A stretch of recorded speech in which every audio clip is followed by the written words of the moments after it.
ado, Amy, they're all yours. Awesome. Well, thank you, all of you, for taking the time out of your day to spend this with me today. I am very pleased to share this program with you, not only because I love it, but also because it's had quite a bit of success over the years. My hope for this webinar goes exactly with the title, practical. I'm a very practical person, so I really want you to leave this webinar feeling like you have one or two steps or an idea of what you can do next.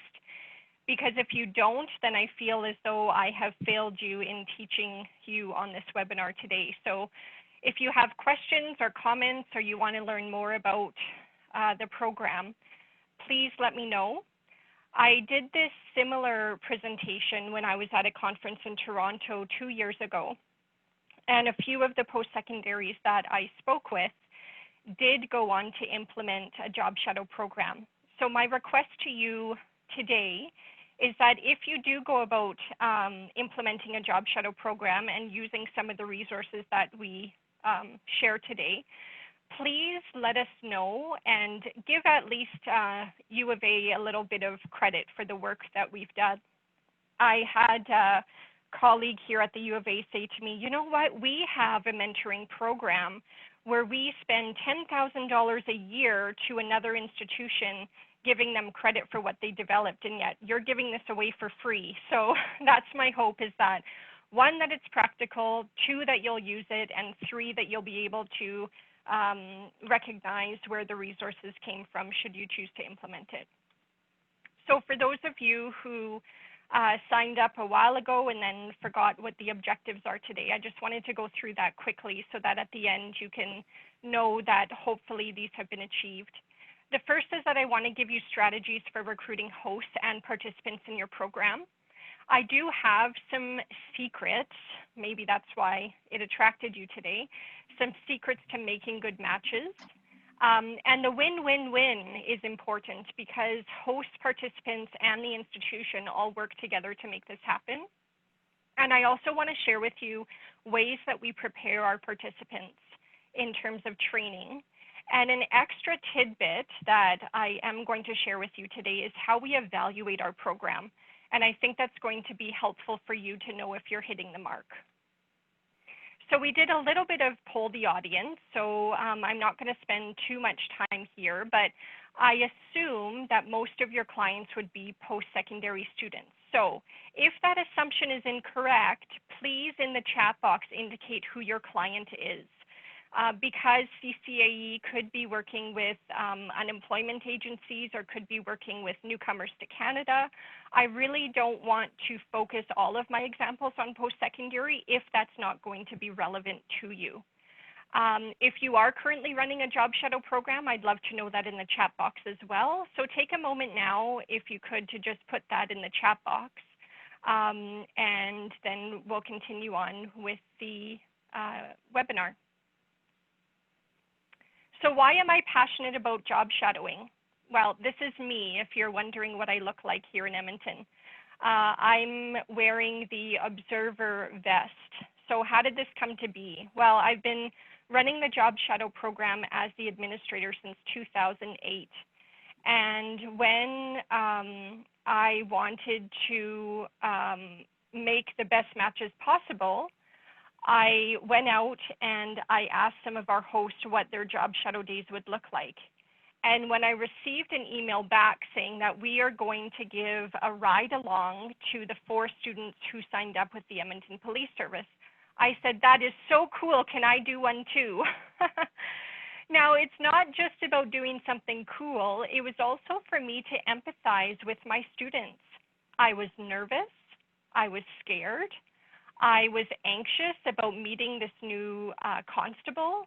I wasn't sure where to go. I wasn't sure what to do. So all of these anxieties allowed me to be a very, an observer and a participant in the job shadow program that really allowed me to learn. And it allowed me to learn not only what it was like to be a police officer, but it allowed me to learn what it was like to be a participant in my program, which then allowed me to be a much better trainer. So what do you do with those anxieties? What do you do when you don't know what to say? What do you do when you're put in a situation where the host is unprepared? All of these things I cover in my training now. So I've done a few job shadows in addition to this ride along. I've also job shadowed at a cannabis company, which when I first started this program, there's no way that I would ever have heard that come out of my mouth. I also job shadowed at a software company. I also job shadowed at an organization that does research and innovation. And this year I was supposed to job shadow at a management consulting company, but I had to cancel at the last minute, but they were eager to have me as well. So I encourage you, if you are planning to start a job shadow program, to do some job shadows yourself so that you can really empathize with your clients what that might look like. So today we're going to talk about starting a program. The timing, the people, the technology you might use, matching, and other considerations such as WCB, workers' compensation board, etc. I'm going to talk about implementing, so what do the applications look like and what policies should you have? And I'm also going to talk about closing the program cycle, the evaluation, and some of the challenges that we have had so that you can learn from those. So here are some of the statistics that we keep for our program, and the program started in, as I said, 2008. It was sort of a thought. 2009 was our very first year. So here's some of the statistics we keep. So you can see we keep track of the number of international students. We keep track of the number of hosts who have registered and the number of new hosts, that kind of thing. Now, I wanted to show you this back from 2009 to show you how far we've come in the 10 years we've been running this program. So just this past fall, in November 2019, we had 317 students apply, and we had 126 hosts registered. So what I want to emphasize with this is that you do not have to start out big. Having 40 hosts registered was a huge accomplishment that first year. And then we just grow year by year by year. I want to draw your attention here as well that 78 of the hosts from last November were new. So it's not that once you start the program speaks for itself and people just come into the program and stay forever. There's lots of factors why a host might leave. Maternity leaves, layoffs, changing careers and then forgetting to keep in touch, retirements. And so you're constantly having to grow the program through new hosts. So I just wanted to show you what we keep track of. So before we get too further, I want to talk about what is job shadowing, because maybe you're familiar with the term or maybe you're not.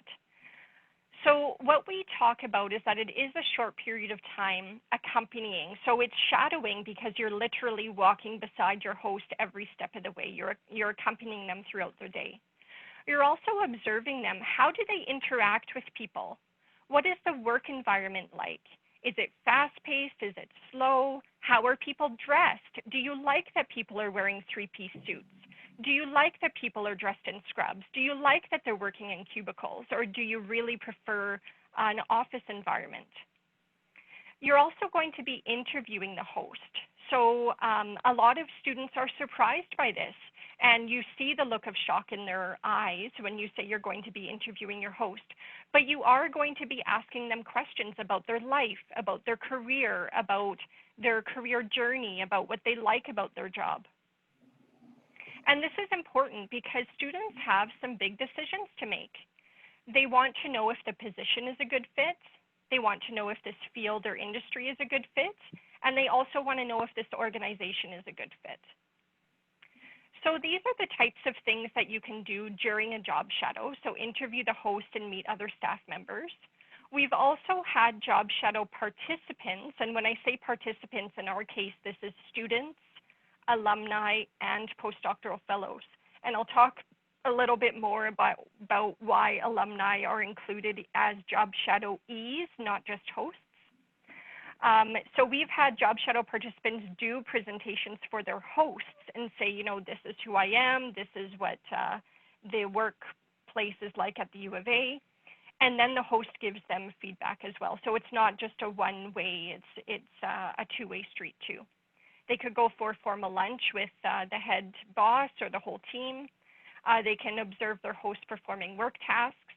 I often talk about learning about equipment, learning about how to use a photocopier or how to use certain types of machinery, and also receive a workplace tour.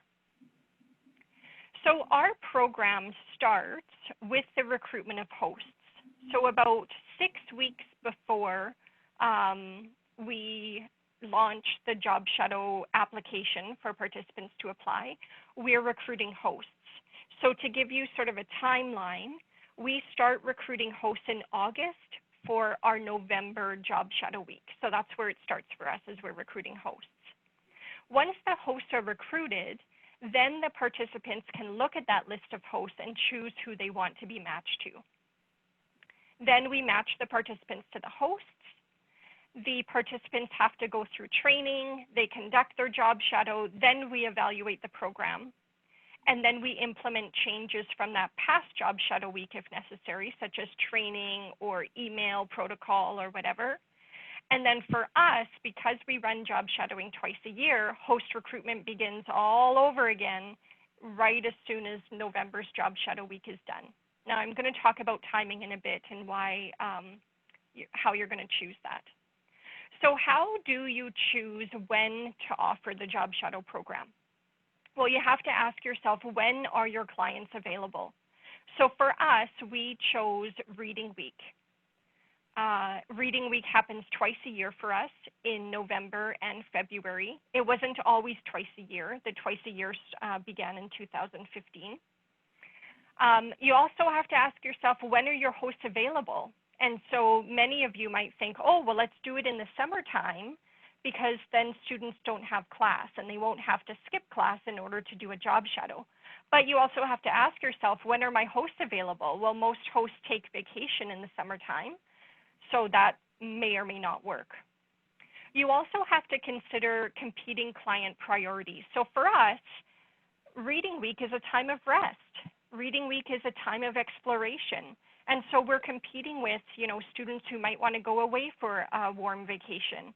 We're competing with time that they should be spending studying for final exams that happen the week after.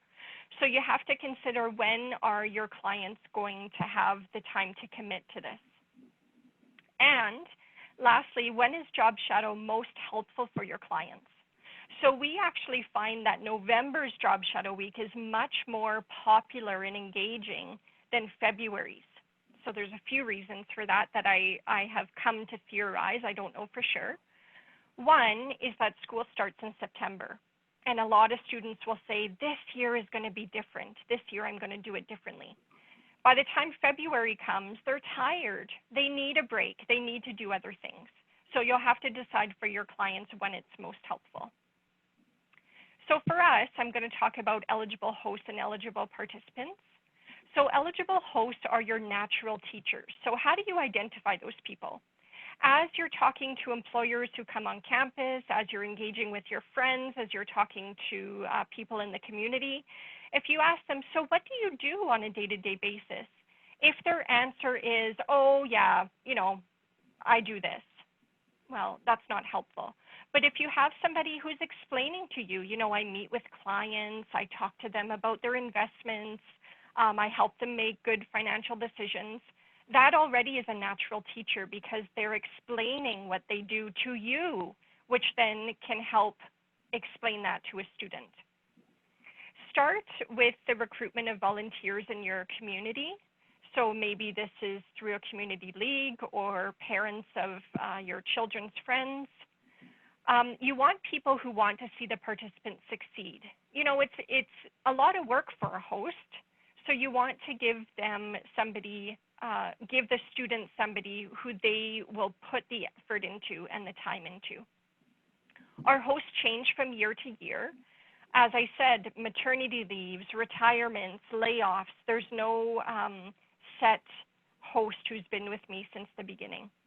And a host can offer half a day all the way up to 4 full days. but 4 full days is pretty limited because a lot of our hosts, if they do want to shadow for 4 days, will take 4 participants, 1 for each day. So our eligible participants are students, postdoctoral fellows, and alumni. So I mentioned before that I would address the alumni component. These are your alumni who went on maternity leave, stayed home to raise a child, are thinking about getting back into the workforce and are just unsure of what they want to be doing.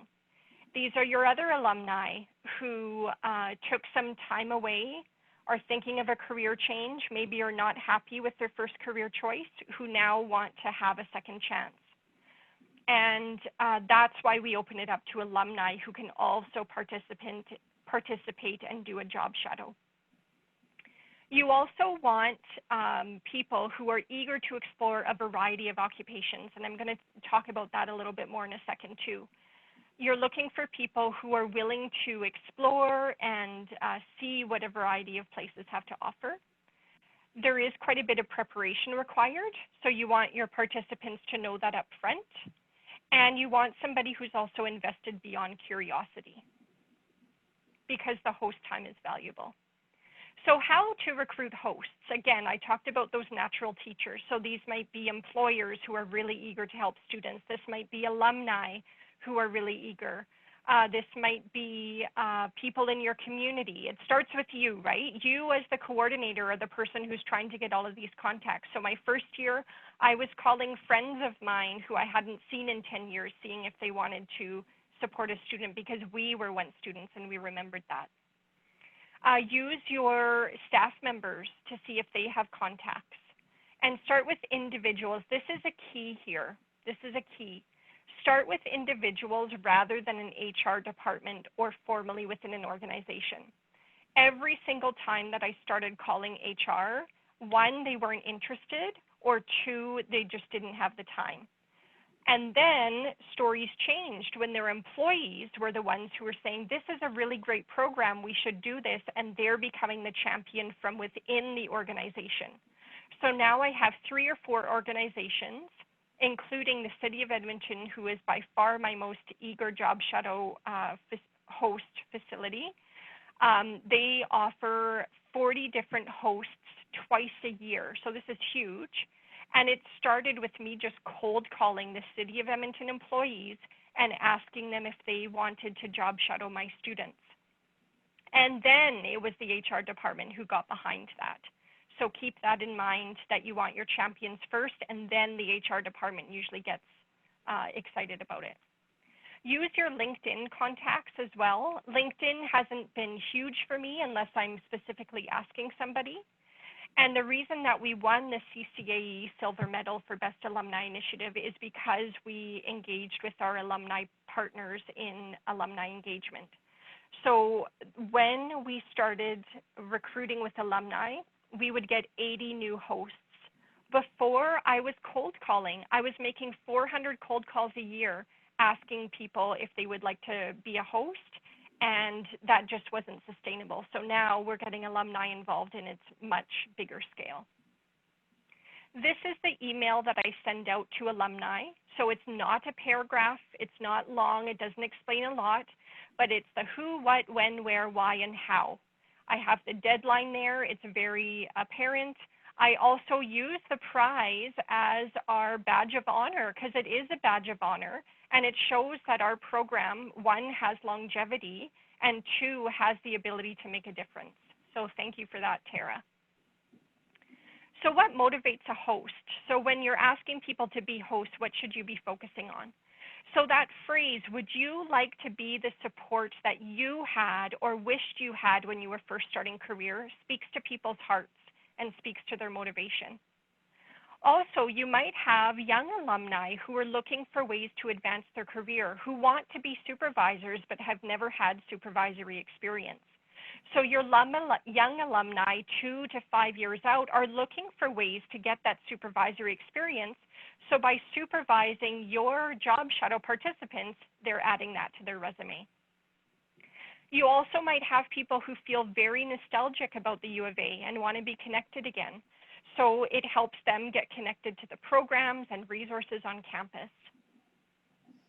You also have employers who are competing against the Microsoft and Googles, but are these brand new startup technology companies who have a hard time getting their name out, but are growing so fast that they need to find creative ways to recruit new employees. Now, this is not an employment program. It is a career exploration program, but this is a great way for those little organizations to get that exposure so that when you're looking at the list of hosts, you're saying, oh, not only am I seeing the Microsoft and Google, if you can, likely not in Canada, but I'm seeing these great startups where a computer science student could make a difference. Also, our hosts want to build diversity in their professional networks, knowing that these bright new professionals are graduating from your institution and are going to do great things, so they want to diversify who they know too. And believe it or not, a lot of people, maybe you as well, find your job boring sometimes.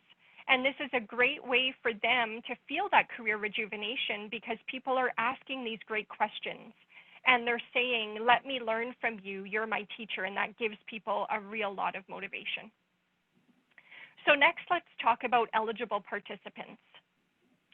So who are they and where are they in their career exploration? So the people who have no idea what career they want to pursue are great candidates for job shadowing because it gives them a chance to look at a whole variety of occupations before they graduate.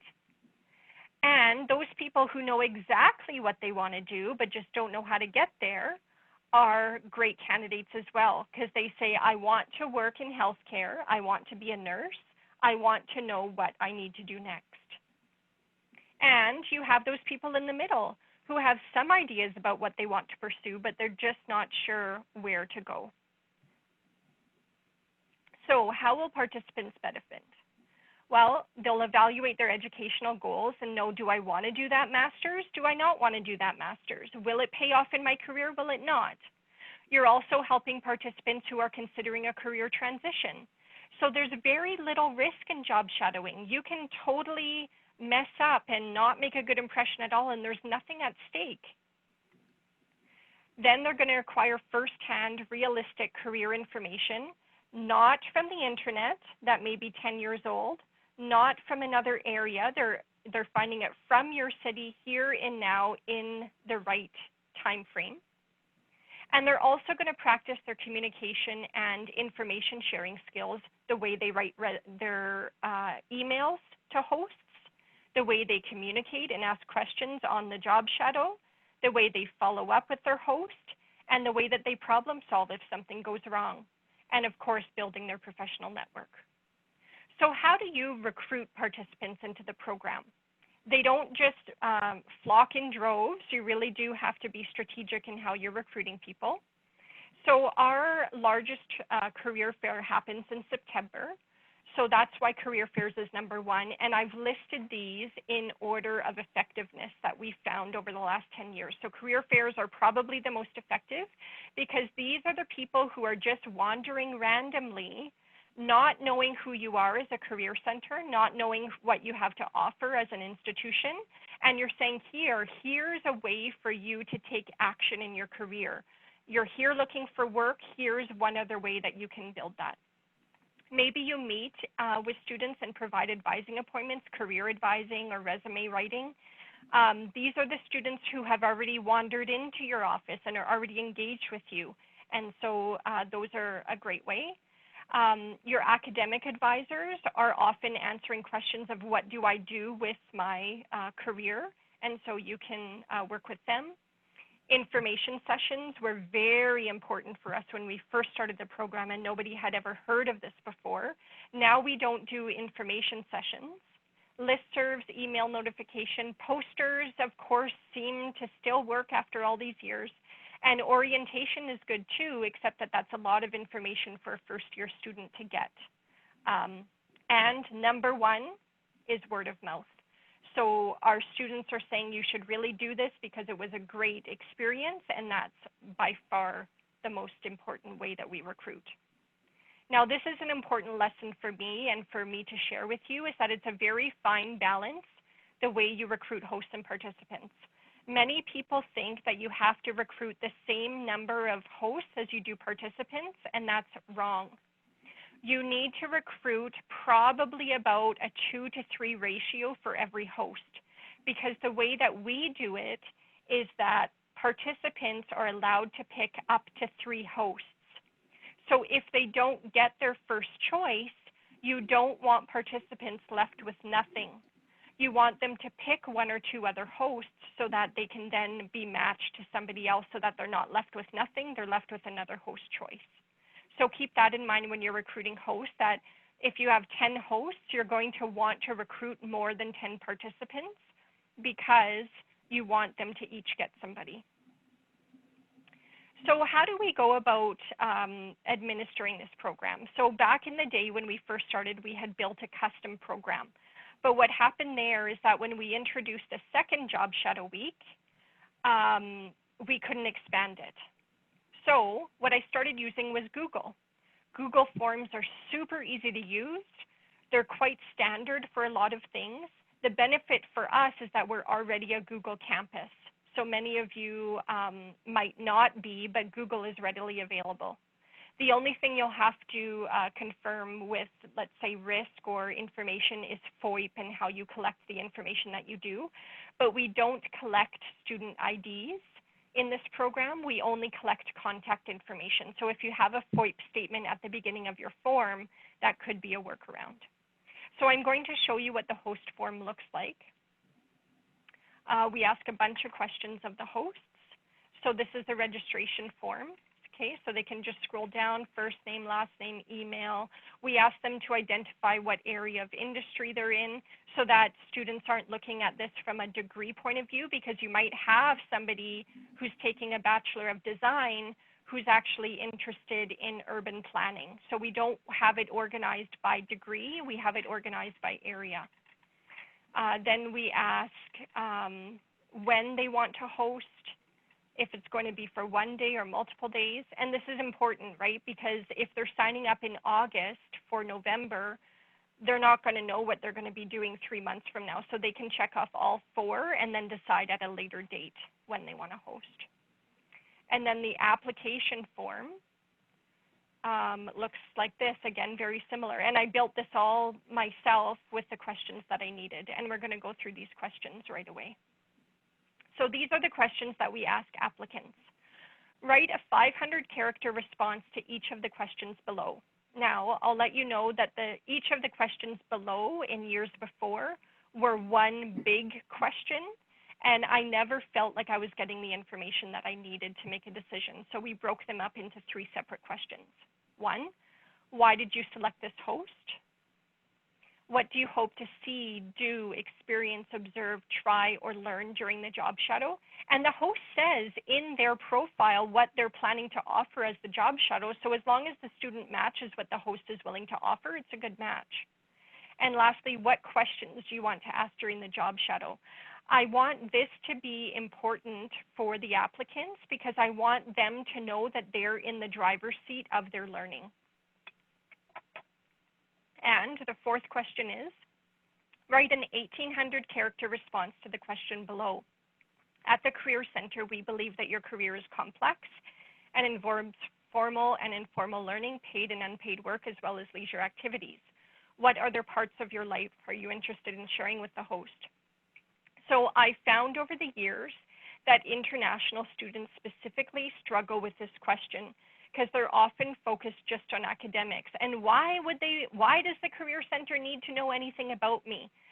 The reason we ask this is that when you're first matched to your host, it can be awkward. They're a new stranger, you've never met them before. So how do you begin that conversation and starting creating that relationship? Well, you start with this question. Oh, Amy, I see that you're from China. Oh, what made you decide to come to the U of A? Oh, I see that you're a mature student and that, you have children at home. How nice.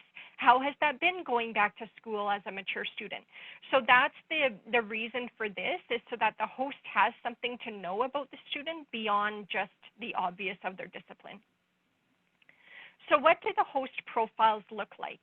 Once they go through that Google form, I've put them into an Excel spreadsheet. So when we're asking host profile questions, we have their host number, which I've assigned to them, their job title, the organization, their website, what the job shadow will do, what they're going to learn on the job shadow, what area, what skills they're going to develop, host education, other information, and who is best matched to this. This is important because you want it to be a win-win-win. You don't want the host saying, oh, you know, I had an undergrad in their first year and they didn't know enough about my company or my organization or the industry in order to get a lot out of it. So that's what all of these questions are trying to help with. So as you saw just now, we collect job title, employer, host education, the description of the job shadow, the description of the job, and the skills you develop on the job shadow. So a lot of people think, I'm going to post these just like I do job postings, right? All you really need is the job title and the employer. And I've seen other institutions do this, where they list the job title and the employer. But if you look at the profile, like I just showed you, there's so much more to a host than just their job title. For example, my job title is Career Education Coordinator. What does that mean? So we tell our students, look at these first. What skills are you going to develop on the job shadow, and what are you actually going to be doing so that you can use that information to help make your decisions? So here's an example. We're going to read this together. So here's an example of a job shadow host. I meet with clients and do career coaching. I do program administration that includes project management, supervisory responsibilities, educational content development, marketing promotion, customer service, as well as policy and procedure development, and program evaluation assessment. I meet with all kinds of different stakeholders and build connections in the community and establish partnerships and build collaborations. So then I say to the students, look at all of those skills that you can gain by doing this job shadow. And then this is what your application might look like. How do you coach clients? You said you coach. How do you coach? How do you build partnership and collaborations? How do you do that with people you don't know? Can I do a mock coaching session? What does coaching look and sound like? And what kind of different projects do you work on that require project management? Engineering requires project management. Somebody in management requires project management. So it's a very interdisciplinary skill. So I'll ask you now, all of you listening on the webinar, what is this job title? What is the job title of that host? And does it matter? Looking back at this, does it matter what the job title is? Which is why this is so important for your clients to understand and for you to empower them to look at the host job listing differently. So when I was going through this with my supervisor, we laughed and we said, well, maybe the job title is person who sits in office, right? That could be their job title, and yet it doesn't really matter. Here's a student who really got that concept. He was a mechanical engineering student, and the job title of the host that he chose was a welding engineering technologist.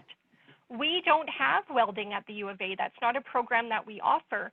But this student said, by going on this job shadow, I'm going to understand this skill and this trade so that when I go to be a manager in my mechanical engineering type of work, I'm going to know how to communicate with them, how their work needs to be done, and how difficult it is. So he was developing empathy at the same time. So moving along here, I just want to show you what the application looks like once it gets submitted. So these are all the different applications that we received. So the manager of lipids at the core facility at the U of A was chosen 1, 2, 3, 4, 5 times. So it lists them for me here so that I can compare each of these applications to one another and decide who the best fit is. Then it tells me what they said about each of the questions that I showed you momentarily. And what I want to draw your attention to, which is why I love this program so much, is that you don't have to be a student in healthcare in order to be matched to a host in healthcare. You don't have to be in law to be matched to a lawyer. And so here you can see the diversity of the types of students who applied to this one host, anywhere from a PhD all the way to an undergrad. And look at all the different disciplines in agriculture, food science, pharmacology, chemical and materials engineering. So this host can provide so much value to all of these different disciplines versus saying to students, no, you have to wait until you apply and are accepted into nursing before you can decide if nursing is for you. Well, what a lost opportunity. So now we're going to talk about training and how we offer training to set these participants and hosts up for success.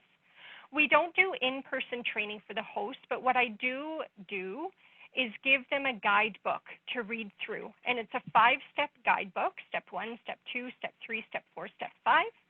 And the first thing is gather support from your colleagues. So I want them to know that it's not alone. They're not alone in doing this job shadow. So when they have to answer email or when they have to go into a confidential meeting, they can hand their job shadow participant off to a colleague who's ready and willing and supportive of the learning. Then when they say, what do I do with them? You can give them that guidance and you can say, well, I can send you a guidebook with a list of activities that you can do with your student, okay? So share and discuss your career path, conduct a tour of the workplace, allow participants to observe and accompany you in daily activities. And then the host says, oh, wow, that's not so hard. And a host that says, well, I check email all day. My day is boring. You can say to them, well, make it a special day. Make it a day where the participant can meet with each person in your office for 30 minutes, which then becomes an 8-hour job shadow. For the participants, they have to attend a mandatory training session with us.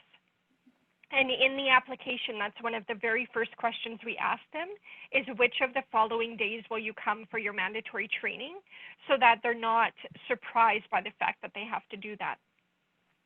The mandatory training session has as its backbone this guidebook that they can then take with them.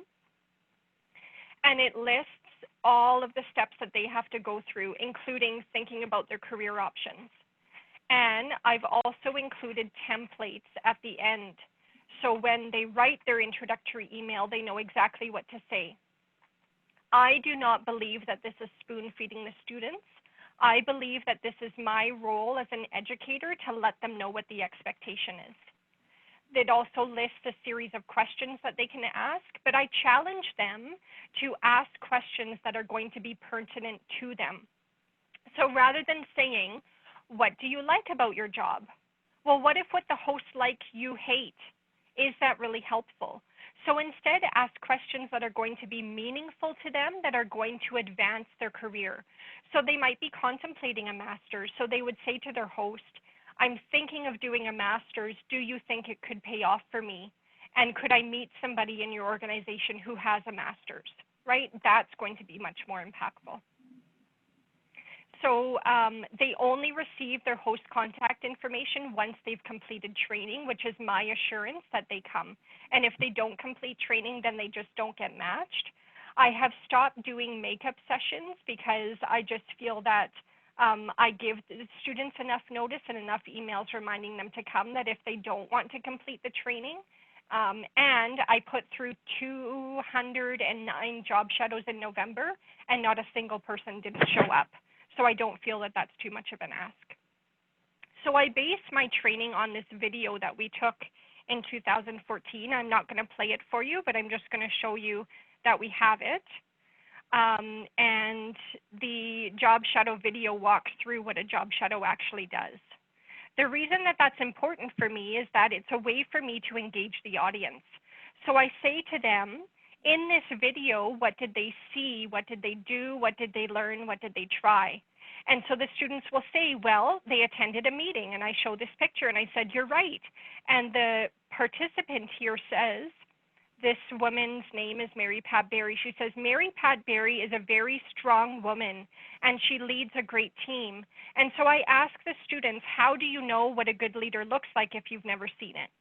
So then I go through all of the different phases of the job shadow to help them understand. And I say to them, look at this list of skills. Look how long that is. How do you write a 2-page resume when the list of skills you need for this job is 1 page in itself alone? And so we talk about the questions that you can ask your host. And this is great for international students to have a conversation of how diverse is your workplace. So here's some of the policies we have for our program. Job shadow hosts are not compensated for their time, and they do not formally evaluate their job shadow participants, which I get a lot of hosts asking. So it's not like a co-op or an internship in that sense. Job shadow participants in turn are not paid, and they do not receive academic credit. We used to have a non-credit transcript for volunteer opportunities, but we no longer have that. But when we did, it was recorded on there. For Workers' Compensation Board, it's not a credit activity, therefore they aren't covered by the university. So when I get pushback from hosts saying, oh, no, I can't because our workplace is too dangerous, I say, well, then treat the job shadow participant as you would any other visitor to your office. So with a visitor, you might say, watch your step, these stairs are slippery, or you might say you need to have a hard hat. And so it's up to the participant to provide their own safety gear. And I did have a student ask me if I had a hard hat, and I did lend them my husband's for the day. But these are the types of amazing opportunities that we're able to offer as a result, even though there's no WCB and even though there's no workers' compensation, is that look at these two. She's smiling from ear to ear, and they got to do this job shadow when this bridge in Edmonton was being constructed. In terms of confidentiality and non-disclosure, job shadow hosts must produce their own documents. We don't provide that. And I do talk in the training session that job shadow participants must sign it if they wish to participate. This is another job shadow that I just wanted to share with you, where our host, Brian, graduated with a geology degree and then went into law enforcement. And so we talk about how your degree does not have to dictate what you do in your career, and that's the story that he shares with his students. So now we're going to talk about evaluating the program.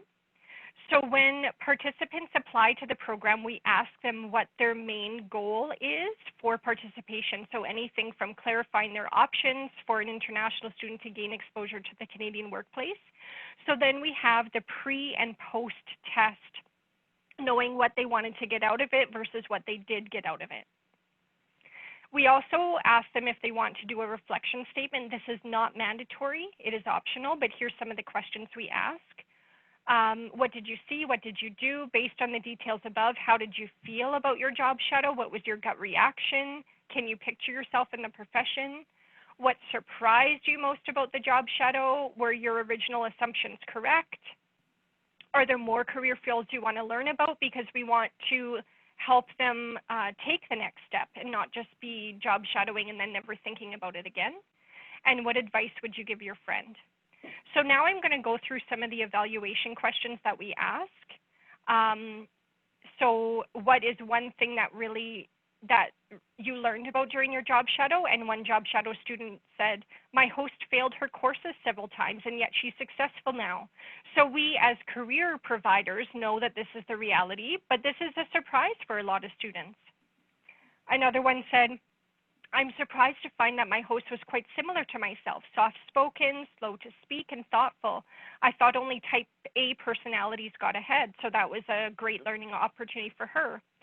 And this one, again, we know is true as job career advisors, but they don't.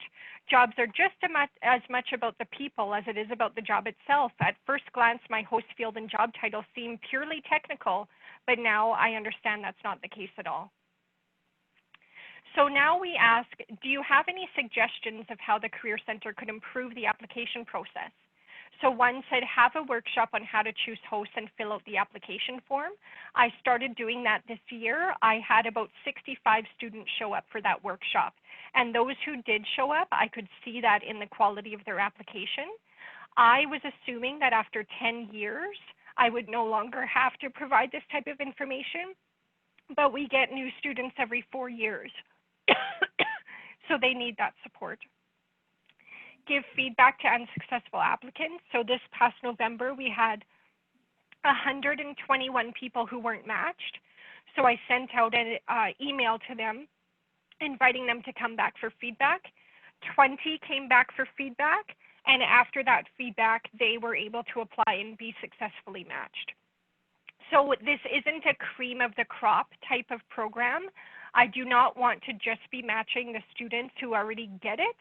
I want to be matching the students who don't get it and need to learn how to get it in order to succeed. So here the evaluation says, I learned at least one new thing in the preparation workshop. So I wanted to know if the workshop that is mandatory is really worth their time. 89% either strongly agreed or agreed. As a result of the preparation workshop, I felt prepared to interact with my host. 80% agreed or strongly agreed. And my host organized meaningful and engaging activities. 94% moderately or strongly agreed, which shows me again that the host guidebook is essential. Next question is, what is the most interesting thing you did on your job shadow? I chose these over the years just to show you the diversity of hosts that we recruit. So I was able to help with some combustion testing by lighting small fires. I thought was pretty cool. I took a tour of the UofA Energy Center and walked into the underground corridor. I've never done that. I wish I could. I excavated, cleaned, and polished fossils, way more than I ever hoped to do. I was flown to Calgary, this is from 2013, to see how the Emergency Management Department at the Government of Alberta dealt with the floods. I learned about wound care and different protocol that came along with patient discharge. And the host showed us the whole bank, including the vault, which was really cool. And I worked at 2 construction sites. I got to know the environment, and this is something new for me. I also wanted to evaluate, because sometimes we send participants out 2 at a time with the host, and I wanted to understand what kind of impact that had. So this person said the other participant's background was more related to the organization. From his questions, I was able to learn new things, and his questions were very relevant. Overall, a conversation between 3 people is more engaging and less stressful. I find that this type of response is more common than people saying that having another participant is a distraction. But to be fair, I want to show you some of the things that students say. What were the challenges of having another participant? So some said it added another unknown variable to an already new and challenging situation due to an unknown personality and objectives of the participant. So what I started to do in my training and in my emails is that when I say congratulations, you've been matched for a job shadow, I send the contact information for all of the other participants to everyone else. And I say reach out to these people ahead of time so that when you go on your job shadow, you're not meeting 3 new strangers, you're only meeting your host who's a stranger. And then you can share your common learning objectives and share your ideas. This one says difficult to balance time talking to hosts between both participants. I felt the other participant grabbed all the attention of the host.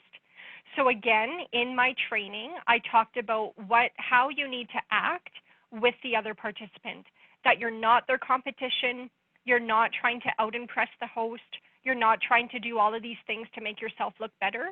So I incorporate these negative experiences into my training the following year. As an international student, I felt intimidated by the Canadian participant who was more fluent in English and talked really fast, and that in some way limited me to asking more questions or participate more. To me, this person just maybe needed that experience to know that they need to practice their English a little bit more, and that maybe it's their self-consciousness that's getting in their way rather than the participant itself. And one of the participants did not ask insightful questions. It showed that they did not research the job shadow beforehand, and it made me look bad. I think it probably made them really look good since they were prepared, so this to me is kind of a positive too. I'm going to go through this quickly here. Overall, I enjoyed my job shadow experience. 100% said yes. And when they didn't, I had to go back a few years to find some examples. The feedback was that the host was unprepared. The host did not do activities the participant expected. the participant did not feel welcome and it was boring. So again, I cannot control how the host prepares for the job shadow because they're busy and they're volunteers. I'm not going to expect the host to do something when they can't. So what I do instead is I focus on what I can control, which is training the participants to take initiative if it's boring and ask more questions, to plan their own activities if the host did not plan activities, and to have some empathy when the host is unprepared and know what they can do instead. So that's how I mitigate that. Some of the changes is offering a job shadow that's more than one day. I can't do that because some of our hosts take 4 participants, one on Tuesday, one on Wednesday, one on Thursday, one on Friday. It's just something that can't be implemented. And other feedback is if a host cannot be matched with their first choice, it would be beneficial to let them know why, as well as how they can bolster their application for the next round of job shadows, which again, as I told you, I implemented this past year. And have the host include participant tasks and treat them like an employee for the day. I'm not prepared to do this because depending on the work environment, it's just not possible. So again, great suggestion, but something that I can't implement. So host motivations, again, we have the pre and post test there. We ask hosts in the evaluation if they've hosted before because maybe if they haven't, their expectations are a little bit higher. I'm going to skip over this a little bit here. And I also asked them if the job shadow participants were prepared. 97 said yes. If they gave you suggestions on activity, 84% said yes. So 97% said that they met the objectives that they had and that they enjoyed their experience. So when a host feels the valued and that they've made a difference, then they want to come back. And when participants find value, then they want to come back and be hosts. And I'm starting to see that after 10 years, that my participants are now becoming hosts.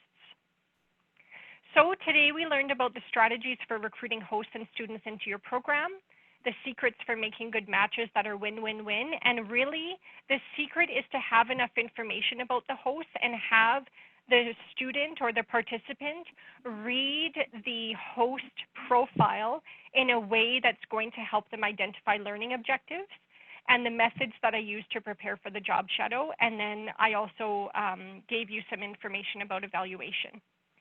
So I want to leave you with the idea before I take questions that you want to create a program that meets the needs of your stakeholders in terms of timing, training, and follow-up, and that you can only change what you can control. You can't change what you can't control. So focus what you can, which is why some of the suggestions I implement with the participants only and not with the hosts. So I'm happy to take questions now, Tara, if there's any. Sure. We did have some questions that came in via email, and our admin, Erica, just popped them in the chat box. We have about 5 minutes, so we might be able to get to part of this question, and we'll have the individual get in touch with you directly. So Yep. The first question is, does UofA have a central system for data management and tracking that holds the jobs, Yep. job placement, et cetera? If so, is it separate? And how does it get rolled up into your overall reporting? It's funny that you ask that because we are on Orbis now. We weren't, but as of this past year, we are. And we are testing putting this application on Orbis. The challenge with Orbis is that it has questions that you can't delete from certain application forms. And so we're trying to find ways to work around that. But yes, we are looking at doing that. Why is it on a separate system? Because we only got on Orbis this year and we're looking at putting it on. Perfect. In terms of my time, that's the other question. Is Amy, is this your full-time job or is this a targeted program? So I am the only one who works on this program, and no, it is not my full-time job. I also run a mentoring program. I also bring in about 200 guest speakers a year who I have to research and bring in. And then I also do some project management work. So no, it's not my full-time job. Perfect. And then we did have one last one. Do you ever have a host that isn't matched with a student at all? If so, does this impact your relationship with the host? Great question. This past year in November, I didn't have a single host who wasn't matched, but that wasn't because they were picked. I am very strategic in what I do, in that as the applications are coming in, I identify the hosts who are not being picked so that I can poke people and say, hey, do you know somebody who would like this host? And then I go about asking clients who have come in for advising appointments, you know, I know that you're interested in this certain area. Would you like to job shadow? And it's funny that the ones who I pick and send to hosts who they didn't pick themselves are probably the most enthusiastic job shadow cheerleaders after. I have a whole ton of great success stories from having done that. When a host isn't picked, we do say in the application that there is a chance that they won't get picked. So they do know that, but what I try to do is engage them in my other programs through guest speaking or through the career mentoring program, because it is about relationships and you don't want somebody to feel like, oh, now I volunteered and they don't even need me. It's really telling them that, you know, there isn't an opportunity at this time, but what I'd like to do is have you back for next time. And sometimes a host who wasn't picked in November gets picked 6 times in February. So it's really interesting how that works out. Perfect. For folks who are requesting the presentation, the recording will be made available. So just you can shoot an email directly to myself or admin@ccacanada.org, and we'll be able to send it to you. So following the end of this e-learning, you will get an email about an evaluation. So please take a moment to complete that evaluation. As you saw in Amy's notes, feedback on all aspects of programming and such are valuable to make changes and improvements. So please take a moment and complete that. It's 6 questions, so really should take a quick moment of your time. We are coming to the end of the hour, so if there's anything outstanding, I do encourage you to make use. Amy has left her email address on the screen, so you can feel free to reach out to her. Amy, any closing thoughts, final notes that you want to share with the group before we adjourn for today? I know that there is an appetite for students, and I know that this ends up being a work from the side of your desk project for many of you. So I just encourage you to start small, whether that means having 10 hosts the first time is a huge success for a first year. And also, it is much easier doing a job shadow program where you're recruiting the hosts up front rather than trying to do it one-off with one student who walks in and then another student walks in. I've done it that way too, and it's much more time-consuming. So doing it as an actual program launch is much more successful. And again, if you do decide to implement any of these, I would really like that you credit the U of A for the work that they've allowed me to do, and also to let me know, because I'd love to support you in any challenges that you're having. Perfect. Well, thank you, Amy, so very much. I would like to thank everyone who has taken the time to be with us today. Again, I do encourage you to make use of the recording, get in touch with Amy. If you have any questions for myself, Erica, anyone on the CCA team, please do get a hold of us. We are back in January in the new year for the first e-learning session of the next decade, January 30th, 1 p.m. Eastern. The information is online for registration. Amy, a huge thanks to you, all of the great work that you've been doing. I kind of wish I could job shadow and just for the sake of it and have some of those really cool experiences myself. Thank you very, very much for your time and for everyone. And it seems early, but I wish you all a wonderful holiday season, a very happy holidays. And that, I think, is a great way to close out the e-learning sessions of 2019 and the decade. So thank you all very much again for being here, and we'll see you next time. Great. Thank you, Tara. Thank you.